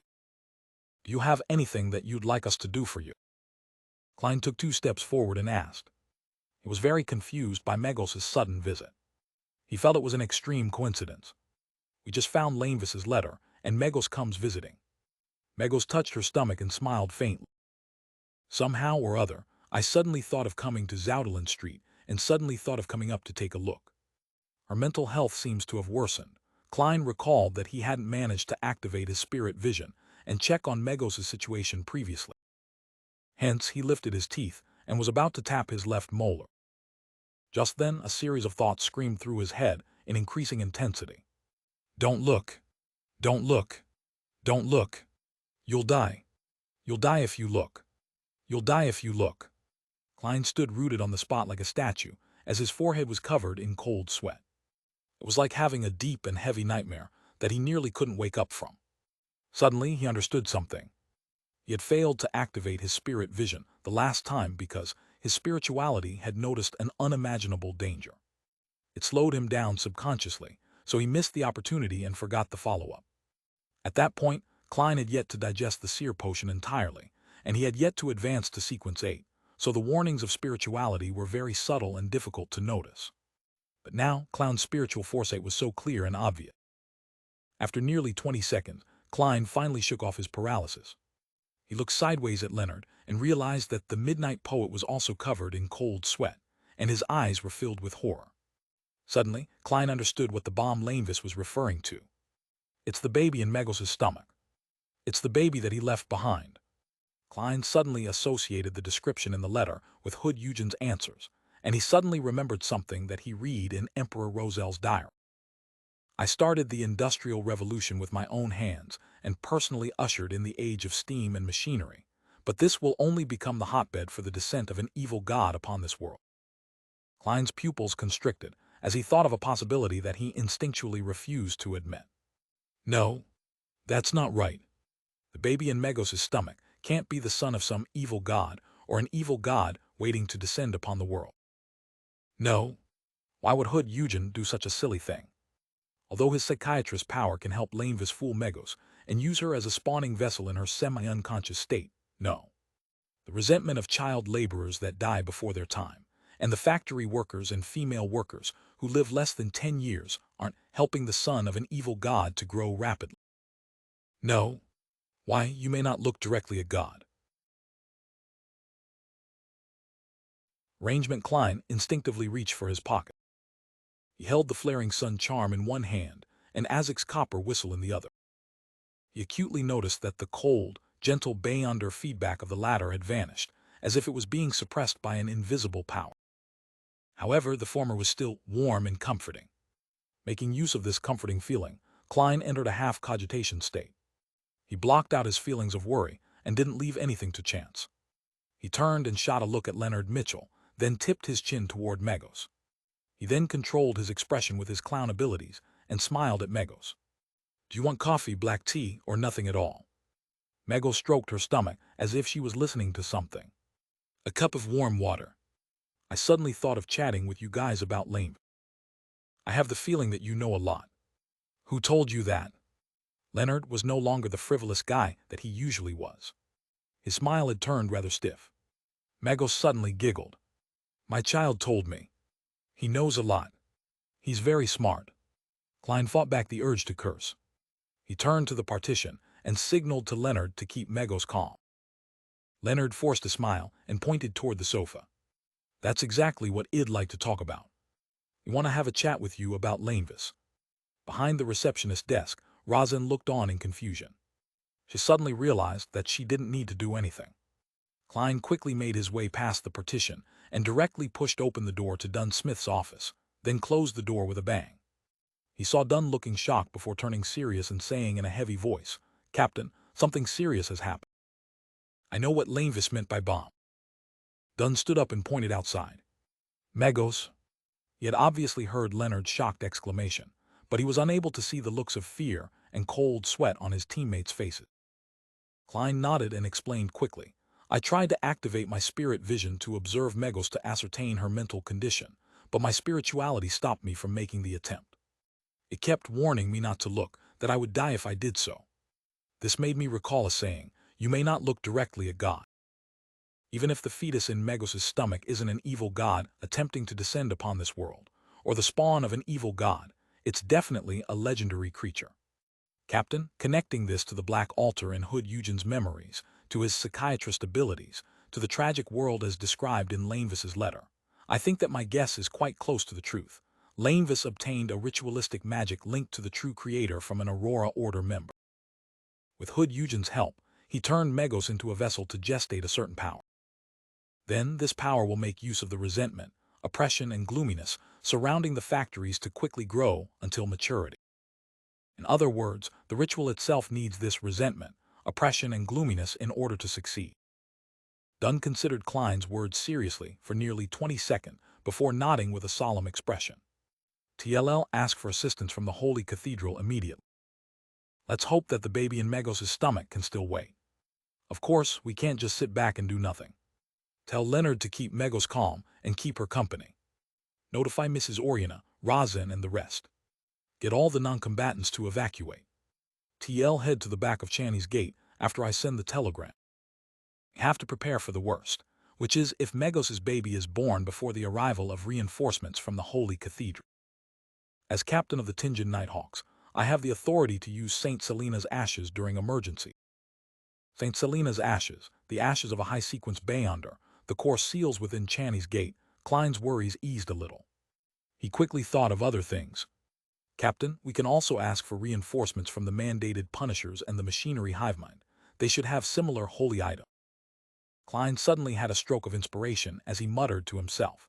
Lanevis's case was originally under the purview of the mandated Punisher. Old Neil and I were there to help when one of their senior members lost control. As he spoke softly, his voice grew to a crescendo. Captain, can you ask the mandated Punishers if the member who lost control was tracking or keeping Megos under surveillance? Are you suspecting that he lost control because he got corrupted by the baby in Megos' stomach? They were responsible for Megos when the investigation was happening. Dunn answered seriously. We cannot delay any further. Go to Mrs. Oriana and the rest. I'll take this time to send a telegram to first ask for assistance from the Holy Cathedral. Then I'll inform the mandated Punishers and the Machinery Hivemind. Yes, I'll also have to send a telegram to the police department and see if they can come up with an excuse to evacuate the citizens nearby. All right. Klein had taken a few steps out of the room when he suddenly recalled something. He thought about the coincidence of Megos' sudden visit. The image of the building with the red chimney appeared in his mind. He turned around quickly and said to Dunn, Captain, one more thing. You remember the coincidences I told you about? The clue to the Antigonus family's notebook in the house, opposite the kidnapping, Ray Bieber who didn't make it out of Tinjin in time, Hannes Vincent exposing himself because of a coincidence, and how a member of the Aurora Order lost his life because he chanced upon me, etc. All these coincidences are very subtle and hard to detect, but the fact that Megos suddenly came looking for us right after we discovered Lanevis's letter is too obvious and direct. This coincidence was already laid bare before us. It's no longer hidden. I think that the person behind this will soon take center stage. Also, why would Madame Sharon take the risk in killing Member of Parliament Maynard? Is this also a coincidence? Dunn thought about it and gave a solemn reply. I'll include this point in the telegram. Klein didn't waste any more time. He exited the office and went straight for the accountant's room on the opposite side. Mrs. Oriana was preparing the budget for the last 3 months of the year. She wanted to complete it in advance just in case the captain forgot about it again. When she saw Klein enter, she greeted him with a smile. Lad, what claims do you have to submit today? Klein exhaled. Mrs. Oriana, we will be on vacation today. Go back home immediately. Oriana froze for a while, looking at the serious face before her in a daze. A few seconds later, she stood up in a fluster. All right. Klein added in a hurry. Help me inform the rest of the clerks in the office and the armory. I'll inform Razin. Yes. Oriana didn't even pack. She grabbed her handbag and hurried out of the accounting office. She turned and stared at Klein after entering the corridor. She drew a crimson moon near her chest and said, "All of you will be blessed by the goddess." "Thank you," Klein replied in silence. He made his way past the partition into the receptionist area, only to see Leonard chatting with Megos about Lainvis, his expression rigid. Klein leaned toward Razin as he filled up a cup of warm water. He then whispered, "Go home, it's dangerous here. Come back tomorrow." Razin opened her mouth in shock, but closed it again after seeing Klein's stern expression. She lowered her head and packed for about 10 seconds before picking up her bag and leaving the receptionist area. Just as she was walking past Klein, she bit on her lip and whispered, "To be honest, I respect the Nighthawks as much as I hate other people who become Beyonders." After seeing the clerks evacuate the Blackthorn Security Company, Klein brought warm water to Megos, bent his back, and placed it on the table in front of her. "T have something to settle, P'll be back soon." As he stood up, he took the opportunity to lean in towards Leonard's ear and whispered, "Keep her here." Leonard clenched his teeth and widened his mouth into a grin.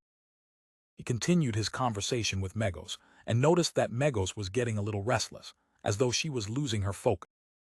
Klein returned to the captain's office, only to realize that Dunn had already gone underground. There was a telegram on the table. It was the reply from the mandated punishers. "Yes, we will be there immediately." Yes, the mandated punisher did lose control because of Megos. Klein couldn't calm himself down as he made his way to the corridor. He didn't know if he was waiting for the captain to retrieve the holy ashes or for reinforcements to arrive. "I wonder if high-sequence Beyonders can teleport. I don't think so." He paced around a few times, suddenly feeling peaceful. He saw that the gas lamps on both sides of the corridor were now dyed a faint blue. Amid the darkness, Dunn followed the stairs into the corridor. In his palm was a square, palm-sized box of ashes. This box looked as though it was made out of pure silver, but it also felt like it was human bone. It was carved with many mysterious patterns. Klein felt colder the closer he was to the box. It was as if the cold was rapidly seeping into his blood. Dunn's face was bathed in an icy blue light. He told Klein, "Go to Channy's gate and pick out a sealed artifact with the highest offensive ability. Decide exactly which one with your own judgment. I've already told Sika and the keepers inside. Take note of the hidden threats.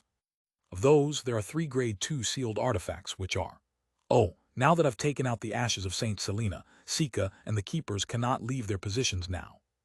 At this point, Fry and Rial were both at Kenley's house for the funeral preparation. The Archbishop at St. Selena Cathedral had gone to the countryside to preach. "All right." Klein didn't hesitate, immediately turning towards the basement. When he was nearing the intersection, Klein suddenly stopped. He knew that most of the sealed artifacts behind Channy's gate at Tingen City were Grade 3 and wouldn't have much of an effect on the baby in Meg's stomach. It was, at the very least, a legendary creature. The mutated sun's sacred emblem might work, but it takes too long to have an effect. It's unsuitable for this. There are only 3 Grade 2 sealed artifacts in Tingen City, and they're all very dangerous artifacts that can easily result in my death. I estimate their powers to be about the same as my flaring sun charm, so I cannot have too many reservations later. I'll use the flaring sun charm without any hesitation. It would definitely be as powerful as a Grade 2 sealed artifact. After all, it has the power of divine blood in it. Klein's mind whirled as he nodded indiscernibly.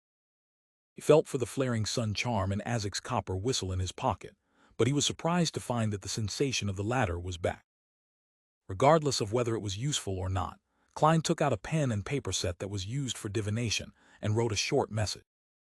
"The person who made my fate disharmonious and stole the skull of your child has appeared. He has arranged for Megos to enter the Blackthorn Security Company at 36 Zoudeland Street. It's highly likely that Megos is harboring the son of an evil god. The situation is very urgent." He put away his pen and folded the piece of paper. Klein took out the copper whistle at the intersection and blew, then watched the giant skeleton messenger appear before him.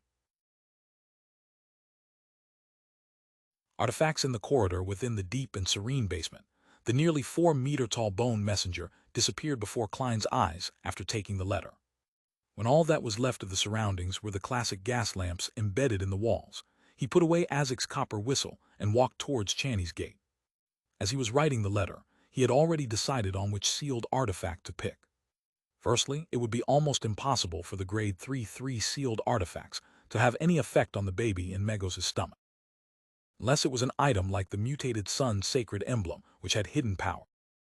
But at that very moment, in such a situation, Klein wasn't in the mood to explore or research a secret that might or might not exist. Plus, most sealed artifacts would carry a certain level of danger for the user. So Klein eliminated the grade 3 sealed artifacts that would weaken the user without affecting the enemy. Secondly, the Tinjin Nighthawks didn't have any grade 1 sealed artifacts and only 3 grade 2 artifacts. That was originally a secret that Klein wasn't allowed to know, but due to the urgency of the situation, Dunn made use of an emergency clause and told him the general situation. Dunn Smith couldn't hold any other sealed artifacts at the same time while holding St. Selena's ashes. And behind the Tinjin City's Channy's Gate, there were 3 grade 2 sealed artifacts, 2-030, 2078, and 2105. The name of 230 was Inexhaustible Poison. It originated from a Beyonder with an unknown sequence name who suddenly went mad and cut his wrist to commit suicide. He let his blood flow into an ordinary silver cup. But when his blood ran dry, the silver cup wasn't filled, and the liquid in the cup became crystal clear and alluring. It was a temptation that even a sequence 5 Beyonder had failed to resist. After he drank the liquid, he died of poisoning on the spot. After the person died, the poison seeped out through his pores and pooled together again. Its volume was the same as before he drank it. Not one bit less. Dunn said that the researchers in the Holy Cathedral suspected that the poison could kill a high-sequence Beyonder. However, the question lay within the fact that it was almost impossible for a high-sequence Beyonder to be tempted to drink it.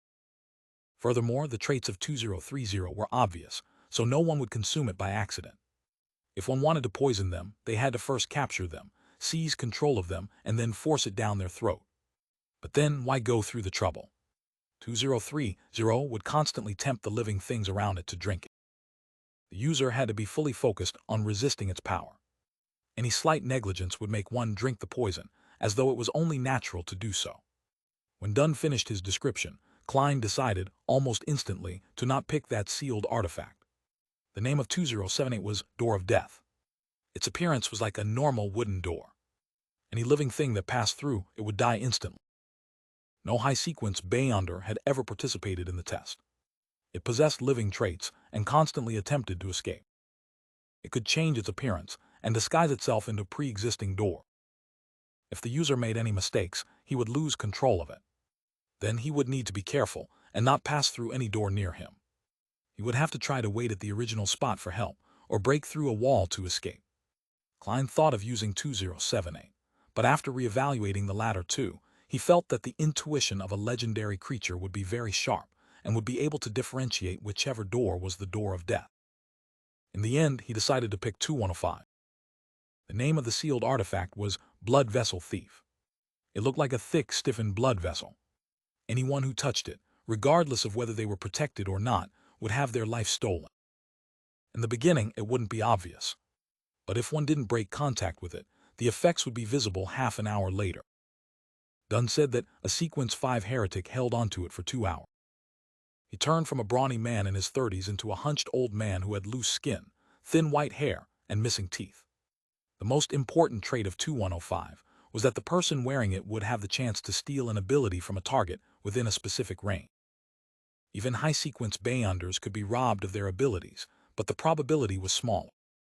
Within a 10-minute time period, the person who was robbed would lose the corresponding ability, while the person who wore the item would be able to use the ability skillfully. 10 minutes later, the ability would vanish, and the person who was robbed would need to wait a couple of days to recover. Regardless of whether it works or not, it will at least raise the probability of success from 5% to 10%. I'm the king of yellow and black who wields good luck. After all, besides, our main goal is just to take precautions and make preparations to deal with the worst-case scenario. We won't necessarily have to take action, hopefully. Reinforcements will arrive soon. Klein stopped outside the duty room, showing no signs of hesitation anymore. About the negative effects of sealed artifact 2105, he wasn't worried because he wasn't planning to use the artifact himself. His plan was to give it to Leonard, as he already had the Flaring Sun charm and Azek's copper whistle, who he had no idea if it would still be suppressed. My dear poet, it's time for you to show your true secret, Klein muttered and saw Sika Tron standing by the duty room. With her white hair and black eyes, the part-time author remained silent for a few seconds before saying, "Why don't you guard Channy's gate? I'm stronger and more experienced than you." "You don't have flaring sun charms," Klein replied with a smile. "Madam, I'm already a Sequence 8. TT wouldn't be safe here either. There are many sealed artifacts that possess living traits that are itching to take action. Well, if we fail, the people here will definitely not survive. Heh, our goal upstairs is to buy time and wait for reinforcements. It might be safer than being around Channy's gate." Sikatron puckered her lips slowly and drew a crimson moon on her chest. "May the goddess bless all of you." As Dunn didn't have the time to write the document in time, Klein couldn't enter Channy's gate directly. All he did was watch Sikatron push open a tiny crack and enter. After a few minutes, she appeared by the door, and she was holding a thick, blood-tainted, pale blood vessel in her left hand. Klein extended his hand to take it, and he immediately felt a faint current surging in his body. In the reception hall of the Blackthorn Security Company, Leonard had already shaken off his stiff state from earlier, and his expression didn't look abnormal as he talked about the recently discovered house that Lanevis rented before. "T.S. That's so.